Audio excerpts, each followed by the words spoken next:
പത്തനംതിട്ട നാരങ്ങാനത്ത് പശു പുഴുവരിച്ച നിലയിൽ കിടക്കാൻ തുടങ്ങിയിട്ട് 8 ദിവസം. 5 മാസം ഗർഭിണിയായ പശുവാണ് പുഴുവരിച്ച നിലയിൽ കിടക്കുന്നത്. മതിയായ ചികിത്സ ഉറപ്പിക്കാൻ മൃഗസംരക്ഷണ വകുപ്പിലെ ഡോക്ടേഴ്സ് കഴിഞ്ഞില്ല എന്ന് ഉടമ പറയുകയാണ്. 24 എക്സ്ക്ലൂസീവ്.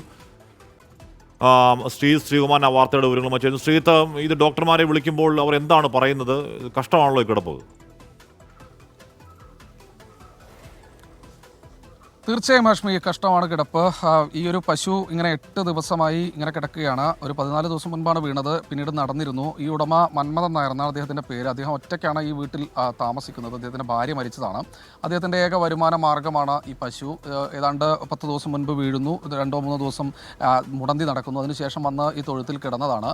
പിന്നീട് അനങ്ങിയിട്ടില്ല. അപ്പോൾ തന്നെ ഈ വീണപ്പോൾ തന്നെ ഡോക്ടേഴ്സിനെ വിളിച്ചു. അതിന് 2 ദിവസം കഴിഞ്ഞപ്പോൾ ഡോക്ടേഴ്സ് വന്ന് നോക്കുന്നൊരു സാഹചര്യം ഉണ്ടായി. അന്ന് അവർ എന്തോ മരുന്ന് കുത്തിവെച്ച് കൊടുത്ത് പോയതല്ല, അല്ലാതെ മറ്റു നടപടികളിലേക്കൊന്നും കടന്നില്ല. കഴിഞ്ഞ ദിവസം വീണ്ടും ഡോക്ടറെ വിളിച്ചു വരുത്തി, അവരും നോക്കി പോയി. ഇപ്പോൾ ആവശ്യം അദ്ദേഹത്തിനോട് തന്നെ നമുക്ക് ചോദിക്കാം. അദ്ദേഹമാണ് ചേട്ടൻ ഒറ്റയ്ക്കാണോ ഇവിടെ താമസിക്കുന്നത്? ഞാൻ ഒറ്റയ്ക്കാണ് താമസിക്കുന്നത്. ഇപ്പോൾ വീണിട്ട് 12 ദിവസമായി. പിന്നെ ഡോക്ടർമാരെ 2-3 പേരെ വിളിച്ചു കാണിച്ച് എല്ലാവരും വന്ന് ഇഞ്ചക്ഷനൊക്കെ ചെയ്ത് പോയി. ഇന്നും ഒരു ഡോക്ടറെ വിളിച്ചു, അങ്ങേരും വന്ന് ഇഞ്ചക്ഷൻ ചെയ്തു പോയി. പിന്നെ എൻ്റെ പൊക്കണമെന്നാണല്ലേ പറയുന്നത്? ഇത് പൊക്കണമെന്നാണ് പറയുന്നത്. അത് പൊക്കാനുള്ള നിവൃത്തി എനിക്കില്ല. എനിക്ക് സഹായിക്കാനൊന്നും ആൾക്കാരൊന്നുമില്ല. പിന്നെ തീർച്ചയായും നമുക്ക് ഇവിടുത്തെ ഒരു മൃഗസ്നേഹിയായ അജാസ് നമ്മോടൊപ്പം ചേരുന്നുണ്ട്. അജാസ്, ഇതിൻ്റെ ഒരു സാഹചര്യം എങ്ങനെയാണ് ഇപ്പോൾ എങ്ങനെ മാറ്റാനുള്ള? ചേട്ടാ, ശരിക്കും പറഞ്ഞാൽ ഇത് 10-12 ദിവസമായി കിടക്കാൻ തുടങ്ങിയിട്ട്. അപ്പോൾ എന്ന് പറഞ്ഞു കഴിഞ്ഞാൽ കിടന്നിട്ട് ശരീരത്തിന് അത്യാവശ്യം പണിയുണ്ട്. പശു ആ കിടന്ന 1-2 ദിവസം മുമ്പ് ഒക്കെ ആണെങ്കിൽ ഈ കൗ ലിഫ്റ്റർ വെച്ച് പൊക്കാൻ പറ്റും. ഞങ്ങൾ ഇന്നലെ ലിഫ്റ്റർ കൊണ്ടുവന്ന് നോക്കിയപ്പോൾ അതിൻ്റെ ഒരു സൈഡ് മൊത്തം പൊട്ടിയിട്ട് ഈ പുഴുണ്ടായിരുന്നു. എന്താണ് പെട്ടെന്ന് അടിയന്തരമായിട്ട് ചെയ്യാൻ പറ്റുന്ന? ആരെങ്കിലും മൃഗസ്നേഹികൾ ഇടപെടാൻ പറഞ്ഞാൽ നമുക്കിതിനെ ഇവിടെ നിന്ന് മാറ്റി ഏതെങ്കിലും ഗോശാലകൾ ഒത്തിരി ഉള്ള സ്ഥലമാണ് നമ്മുടെ നാട്ടിൽ. എവിടെയെങ്കിലും സൗകര്യം ഉള്ളിടത്തോട്ട് മാറ്റുക എന്നുള്ളതാണ് ഏക വഴി. കാരണം നമ്മുടെ സൗകര്യങ്ങൾ വളരെ പരിമിതമാണ്.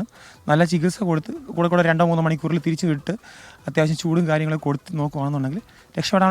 ഇതിന് മുൻപ് ഇങ്ങനെ നോക്കിയിട്ടുള്ളതല്ലേ? അപ്പോൾ ഇതിനെ കാണുമ്പോൾ ഭക്ഷണമൊക്കെ കഴിക്കുന്നുണ്ട്, ചെറുതായിട്ട് വെള്ളം കുടിക്കുന്നുണ്ട്, അങ്ങനെയൊക്കെ ചെയ്യുന്നുണ്ട്. ഭക്ഷണം കഴിക്കുന്നുണ്ട്, വെള്ളം കുടിക്കുന്നുണ്ട്, വയറ്റിൽ നിന്ന് പോകുന്നതും കറക്റ്റായിട്ടാണ്.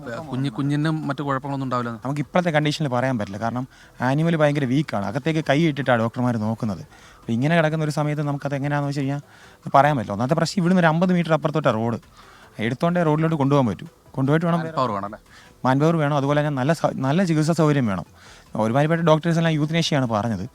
ദയവാദം നമുക്കത് അത്ര പോസിബിൾ അല്ല. അതുകൊണ്ട് തന്നെ പറയാം. അടിയന്തരമായി മൃഗസംരക്ഷണ വകുപ്പിൻ്റെ ഒരു ഇടപെടലാണ് ആവശ്യപ്പെടുന്നത്. ദയാവധം അടക്കമുള്ള കാര്യങ്ങളാണ് ആ ഡോക്ടേഴ്സ് പറയുന്നത്. പക്ഷേ ഈ ഉടമയ്ക്കും അതുപോലെ തന്നെ ഈ മൃഗസ്നേഹികൾക്കും ഒന്നും അതിനെ ദയാവധത്തിന് വിട്ടുകൊടുക്കാൻ താല്പര്യമില്ല. നമ്മുടെ വാർത്ത കാണുന്ന മൃഗസ്നേഹികൾ ആരെങ്കിലും ഉണ്ടെങ്കിൽ എറണാകുളത്തൊക്കെ ഉണ്ടെന്ന് പറയുന്നു.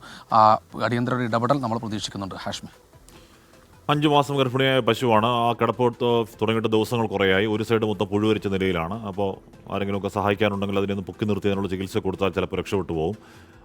ഈ ദൃശ്യങ്ങൾ മൃഗസ്നേഹികളുടെയും മൃഗസംരക്ഷണ വകുപ്പിൻ്റെ മുന്നിലേക്ക് വെക്കുകയുമാണ്.